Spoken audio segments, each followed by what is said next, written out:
Welcome to Zechariah chapter 2, as we're continuing on in our study of the Old Testament. In this chapter, this is a third vision that Zechariah is given.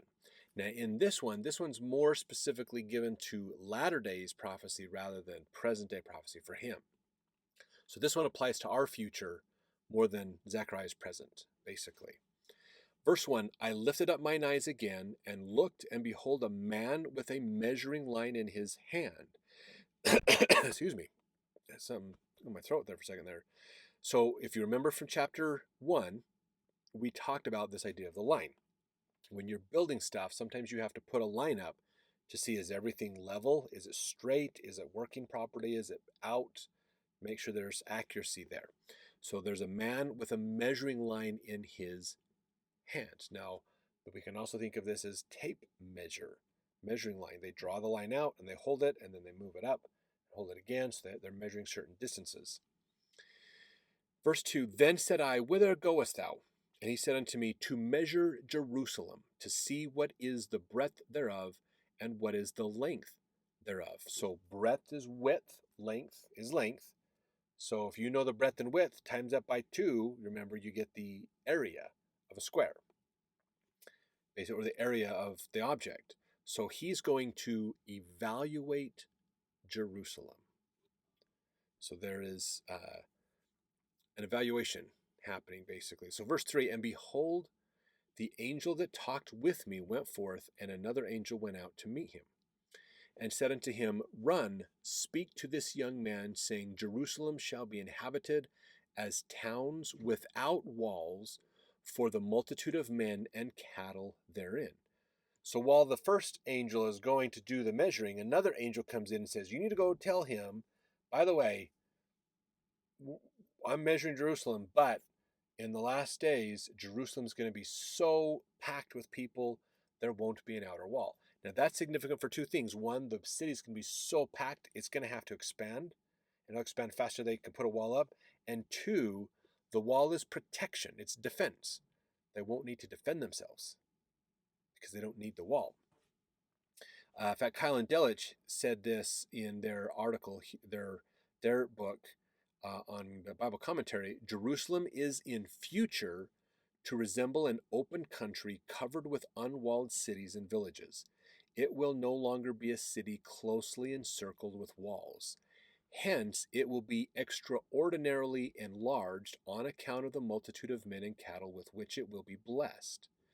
Moreover, Jerusalem will then have no protecting wall surrounding it, because it will enjoy a superior protection. Jehovah will be to it a wall of fire round about, that is to say, a defensive fire which will consume everyone who ventures to attack it. Jehovah will also be the glory in the midst of Jerusalem, that is to say, will fill the city with his glory. So in the second coming, when Christ comes, they won't need an army. The glory of God itself will keep the enemies at bay. No one's going to want to come close. There may be some that try, and they're just going to be wiped out. They're not going to be able to withstand.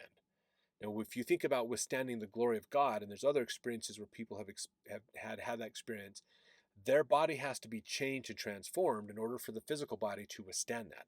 Otherwise, the amount of energy coming off of God is so great that the cells in your body can't withstand that energy, and your cells just want to fly apart.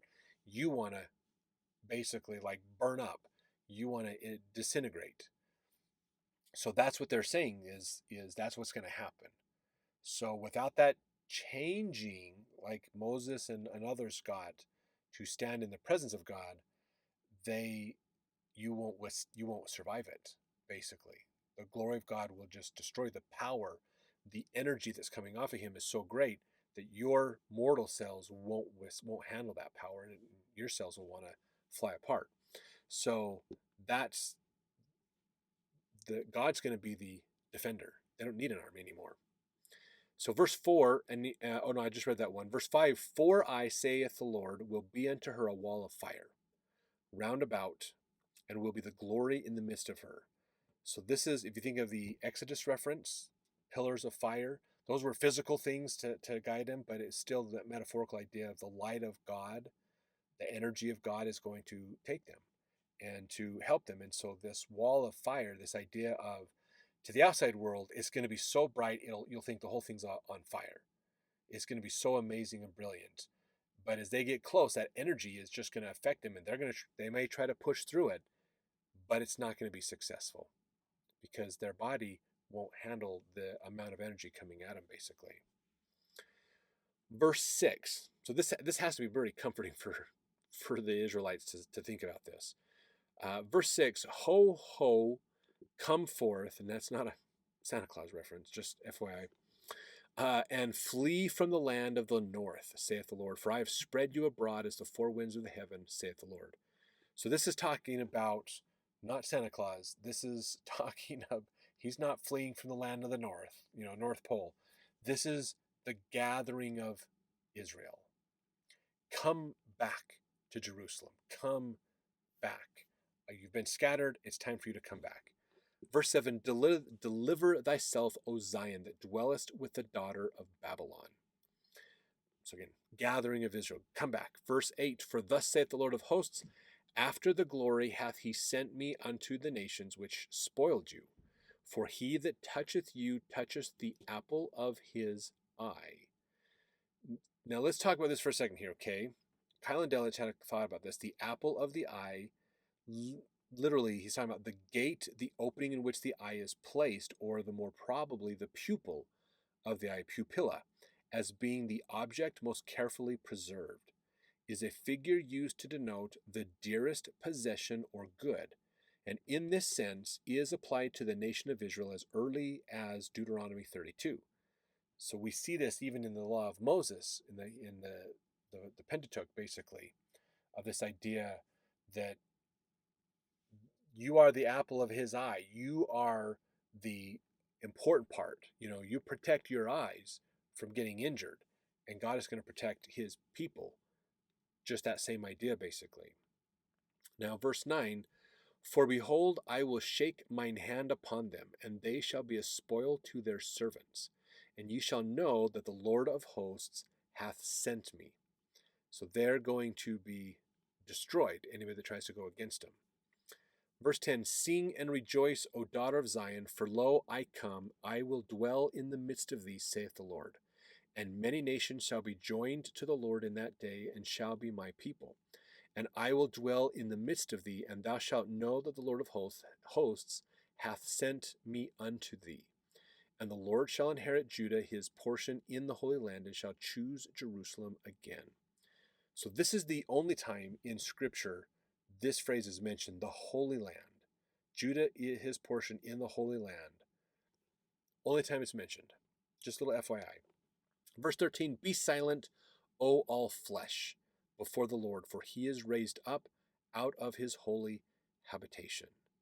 So that's saying God's gotten off his throne in heaven, and he's going to do some mighty stuff. This is culminating in the last days. We haven't seen the fulfillment of this all the way. This is latter-day prophecy. This is the second coming of Christ. That's where this is going to be fulfilled, when Christ comes again. So some great things for us to look forward to. So I hope you're enjoying the videos. Please like the videos, subscribe. Love to hear comments and thoughts as we go through these as well, and we'll reply back to you. And let's jump over to the next chapter as we continue forward.